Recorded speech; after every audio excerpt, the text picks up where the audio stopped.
Angie's album release party in Jimmy's Bronx Cafe. And who's there? Angie, Joe. They were supposed to be. I'm supposed to be there because I'm a friend of Angie's and all of that. So now, you know, we all in there. Situation. The first time we see each other since that meeting. You know. And I'm over there representing for Angie. You know what I'm saying? It was a funny night. It was actually Friday the 13th, going into the 14th. I woke up in there and it's already funny because the security's acting a little funny. They don't want me to bring other niggas with me that I usually... Remember, that was like at home. Jimmy's Cafe was at home. I could bring 30 niggas there. Niggas never say nothing. But it was Angie's night, so it was overcrowded, the place was. So I said, you know what? Fuck it, my niggas. Yeah, I'm going to get y'all in. Just let me go in first. So, you know, I went in there. Everybody there, Angie there, I go over there, give Angie some love. So it's an album release. The Terror Squad niggas is there. Joe's in the back with the VIP.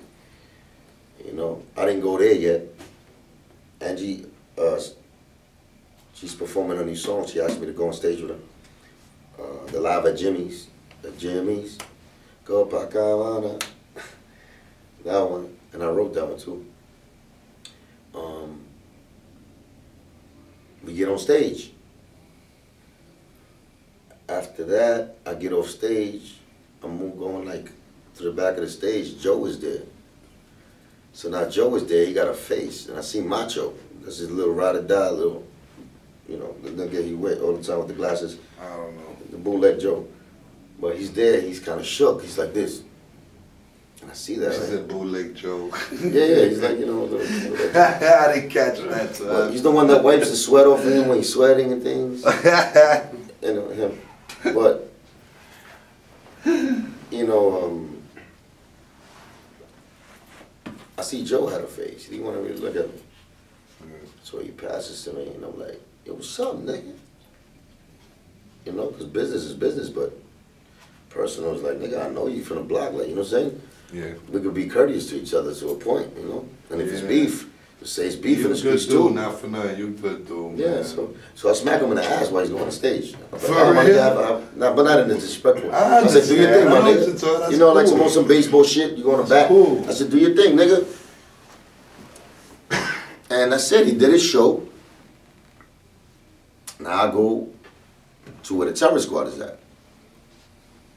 In the VIP. I'm walking.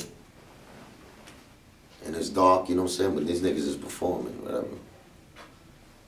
Everybody giving me 5. Like all the time, with a smile. Sound, baby. You know, like they didn't know nothing. You know what I'm saying at the time? Where was this at? At Jimmy's. Yeah.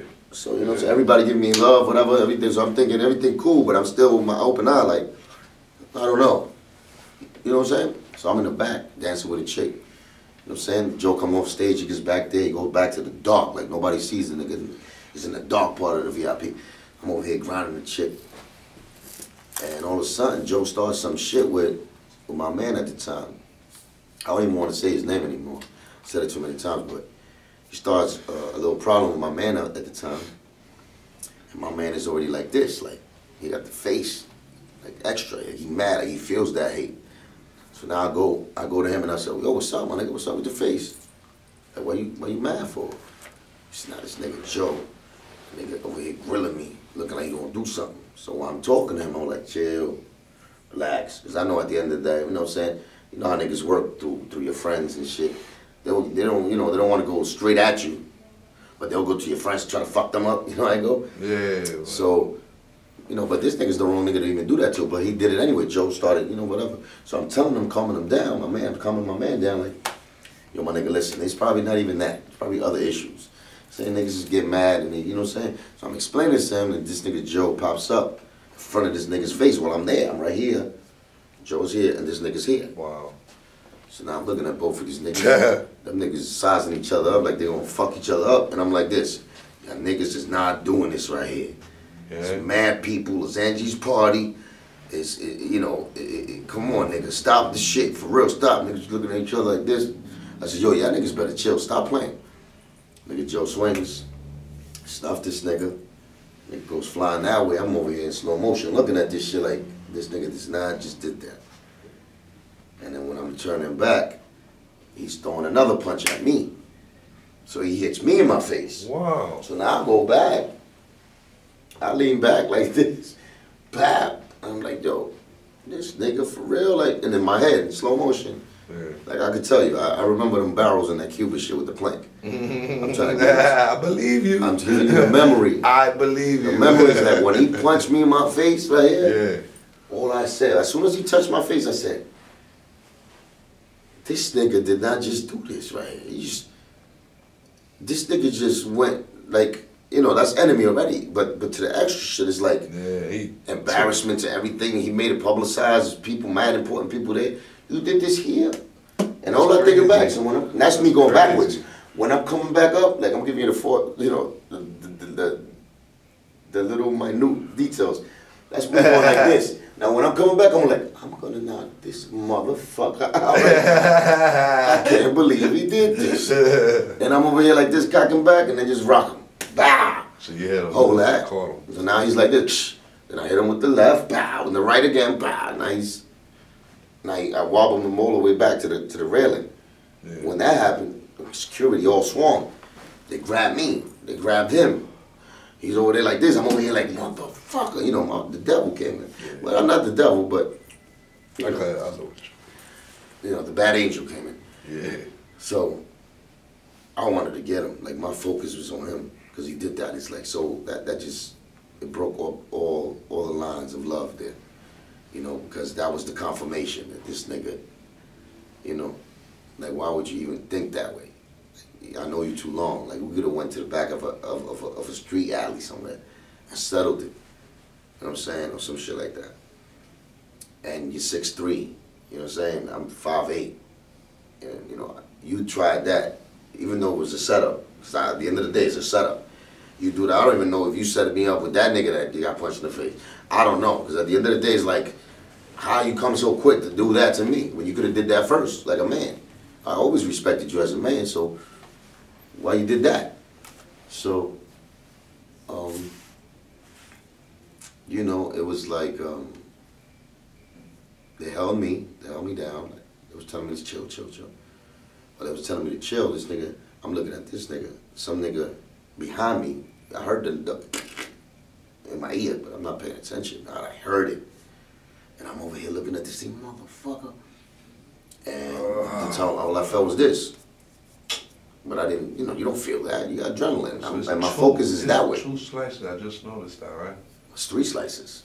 Oh, shit. Yeah, I thought it was one. Niggas went drawing back there. I didn't feel none of that. Niggas was like this. I didn't feel nothing. I thought that was one, I swear, yo. I never noticed it was so many, it's three. I never noticed that. And I was like, this nigga, like I'm too hyped up. I want to get him. I can't believe he's punching my face. Yeah. I don't feel this shit. Man. And there's guards guarding me. Like the Jimmy security is holding me. So it's like, you know, how the fuck can a nigga do that with, you know, security of the house that I've been in for 3 years straight with love, don't know nothing. You know what I'm saying? So it's like, once that happened, they grabbed me and they was pushing me outside. They pushing me. I'm like, get the fuck off. Now I'm beefing with security because it's like forcing me out through the back. So they pushed me out the back and I'm like, I look at myself. No, I looked at my shirt. I looked at my shirt and my Terror Squad emblem. And I had blood on it. And I was like, yo, what the fuck is this? Then I saw Armageddon. Armageddon was the first nigga I saw. He had like a pale look in his face. He said, yo, what happened? I said, what happened? I said, I got cuts in my face? He said, yeah. But he was scared, like he didn't know what happened. Yeah, I can imagine. But my first instinct was like, I'm gonna break this nigga's jaw because I had to take it out on somebody. But just his face, like something stopped me from really rocking his world because it was like, I seen the sincerity in his face. He didn't know what happened. Joe? No, Armageddon. Oh, okay. He was coming in the club. All right. So I seen it in his face. Like, that's the only reason I didn't, you know, my impulse didn't lead me to do that to him. Yeah. And then Remy saw me. She came in, she pulled the back car. She said, what the fuck happened? Yo, why you bleeding? She, you know. That was crazy. She This took was me way to, back she took before I me, even she took me heard to the of it. hospital. I forgot, I said a little prayer. I ain't gonna lie. Like I dropped to my knees in front of Jimmy's and I said, and I asked God to forgive me for what I'm gonna do. And then after that, that's when Remy came and she saw what happened to me and she seen me bleeding. And she took me to the hospital. Remy took me to the hospital. Big shout out to Remy, I love you, baby. You already know. Well, that's the story, to clear all the rumors. Yeah, that's a nice. So all the rumors about me fucking a nigga wife, forget about them. I never heard about that. Well, there's other motherfuckers that think. That's why I never mentioned that. I didn't read about that. No, but I'm telling you, regardless, there's rumors about the wives, me fucking, about me doing some dirty shit to Joe. I just told you the whole real story. It was about a clothing line and me doing my individual thing that he had a problem with. And that's what led us to really go against, like for him to really, you know what I'm saying, go against each other like that. In past interviews, you mentioned that if you see him, that you don't know that it's possible that there could be a problem. That's being honest, though. Huh? That's me. That's honesty in me. That's just me being a warrior. That's me being. What do you think will happen? That's me being overprotective about myself. Because last time I blame myself a lot. It's me sleeping a lot. Me having that love and letting the hate sneak up on me. I understand what you're saying. So it's more of that. So, watching your back. That's smart. I mean, I'm a man. You know, I'm a man. Deep. Right, so when I say things like that, it's not really out of anger. It's me being overprotective of myself because I would not want to be in that situation again where somebody comes from behind and do that. You know what I'm saying? So it's not something I would want, you know what I'm saying, for me to do it like that. But it's something that would be necessary to be done. So I'm 100% backing that statement up. That's good. I like that. That's a nice story, man. For real, that is. It's a nice That's story. A very good nigga, I just got my face slashed. That's a nice No, story. but it's good for people to know is what I'm saying, man. It's good for I people know, to brother. know. I'm sorry, I don't mean it like that. I know, nigga. I swear. Don't worry, Guichi. I know, nigga. I got a sense of humor, nigga. I know what it is. No doubt, man. I'm sorry that happened, man. Nah. I wouldn't. Listen, man, can't regret that. That was meant for it to be happening. That you was signed meant to Atlanta Records? Were you signed to Atlanta Records? Was I signed to them? Yeah. I was signed to them. They supposedly one of the biggest companies in the big company. If so, what experience did it feel like to be with them? What did you like? What was that like? I loved it, man. I felt major, man. You know what it is? It's like winning the championship right there. You know, just doing. Who were you what we with? With Terror Squad? I was with Terror. See, I was the only artist that didn't get signed through Terror Squad through them. I was signed as Cuban Link to Atlantic, but Joe had a part in it. Okay. You know what I'm saying? He was like the nucleus there. Middleman? The middleman. No Between me and the Craig Commons. Yeah. Craig Commons was the president at the time. I think he still is. You know? No doubt. That's cool. So how was the experience? Like, what did you do? Like, how was that? Like, you seen you in big time now. It's like, I would love to know the experiences. One experience at least that you had that you would say, wow. Well, This is beautiful, I never really got pampered by them. I don't mean you being pampered. I mean that you just went out. But they had my back. You hung out. I mean that you went out, you hung out while you was with them, and you was doing big things and just. Oh yeah, wow. That started. Remember, I got. How was that? I got really like. I got like first class, like, taught by Pun and Joe. You know what I'm saying? Like I came under that, so I seen Pun did everything first that any artist, any superstar would do. Yeah. So once I seen that, everything else was secondary. Even when I got my deal, it was like, okay, I get a deal, you know, because I was with him through Loud Records. I seen what he did, so I enjoyed all the things that he did. So to me, it was like I already did that with Pun. So when it came to Atlantic, it was like it was my time now, Dolo. So I felt good about that.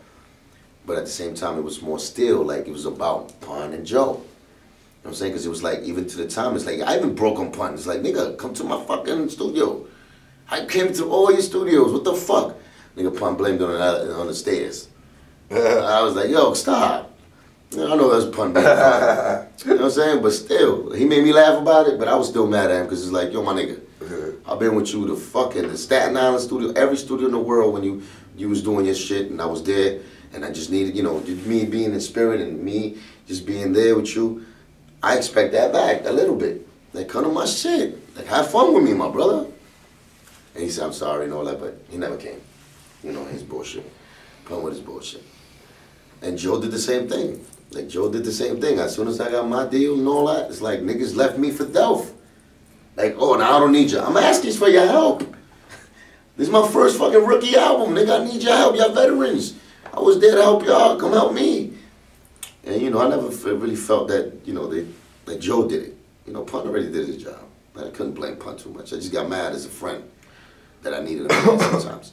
But Joe, as a business part, and what I expected of him, he didn't do his full shit. And to come out, found out later, that was Remy's same complaint about him. What was your best experience? Your like being in that level. What was like your high? Like where you, like I said, where you was just having so much fun and just was like, wow. What were you doing? Like a boxing match or something big? Pun rocking the Garden. Garden? I didn't know that. The Garden. Were you around when he did WrestleMania? Because I know he did WrestleMania one time. I remember he did WrestleMania. Fucking McMahon. Speak about that. McMahon. How was WrestleMania? McMahon's son. I remember he did Shane McMahon. Shane brought us in there. Nigga, we was What in there. happened? How was that, man? I seen you. I watched the show and everything. I didn't see you. You was there. I know there. Joe was there. I know Pun was there. I was there. Pun performed. It's funny because Pun was the big thing they mentioned that was gonna be there. Pun was Fat Joe was there. They didn't even mention him.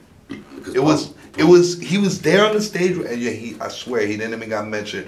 Pun was the big deal that was gonna be at WrestleMania that year. Yeah, no, Pun was the main card. I remember he had that big chain and he was doing that shit on the camera with know, the big Pun. You see that? He was going like that with that big Pun chain and the camera and the wrestling. You see the dude I just said, the bootleg Joe, the macho? Yeah. He's a big wrestling fan. He's the one who, his man, he had connections with the dude from WWF. Yeah. And he's the one who made it happen. Yeah. That's funny. Let me ask you a question. How long, like, because I know WrestleMania is all right, that happened here in Madison Square Garden? Happened here, right? I think that was in Philly. Oh, okay. So, was it Philly? How long, like, Philly. How long did they book you to be over there? And I don't know, how did they accommodate you? Like, how was that? We had platinum tickets. I could imagine we had that. Platinum tickets, we had everything. And how long was the process, like, that they left y'all? It was one day. Booked all y'all. It was one day because we was on tour. We was on tour already. Okay, so y'all had to get out of there. Y'all had to get up out of there. Yeah, so we was on. Yeah, that happened during the tour, and that was just a set date that we had to do. Not for nothing, I remember that. But to forget about it, I mean, just walking into that crowd because we walked. We walked. We had the side stage. Remember the ring, and there was a side stage where niggas was there, and we performed. I remember. We performed. Player, not a player. I remember. I just crushed a lot. But I remember at that time, man, not for nothing, I remember vividly, I swear, watching the thing, seeing Joe there, and I remember seeing Pun. He looked exhausted that day. He looked like he couldn't even perform, man.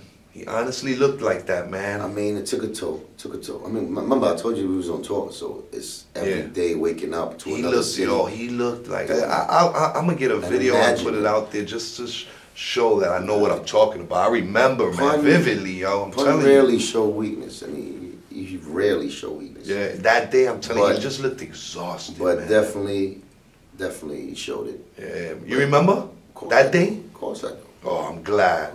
I'm glad you remember, so you know that I know what I'm talking about.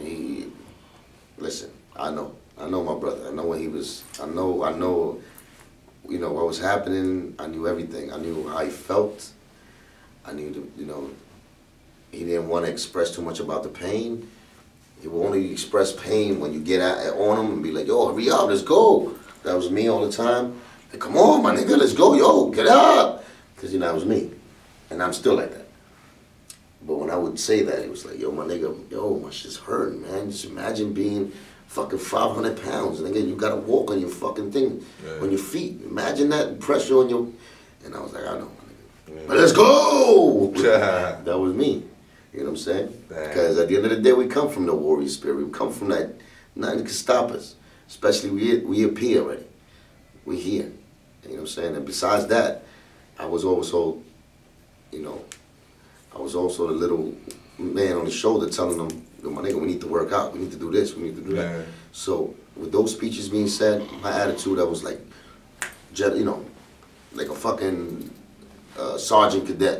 You know what I'm saying? I was on some more like, let's go, we gotta do it, we gotta do it. And they'll come and get me, like Joe and the terror squad staff, they'll come get me, yo, get this nigga to go. Cause I would be the only nigga who really could get him to go. So I knew how difficult it was for him, believe me. Yeah, we're gonna take a little break now. All right. All right, so you can use, I don't know, use the bathroom, something, whatever. Click it off.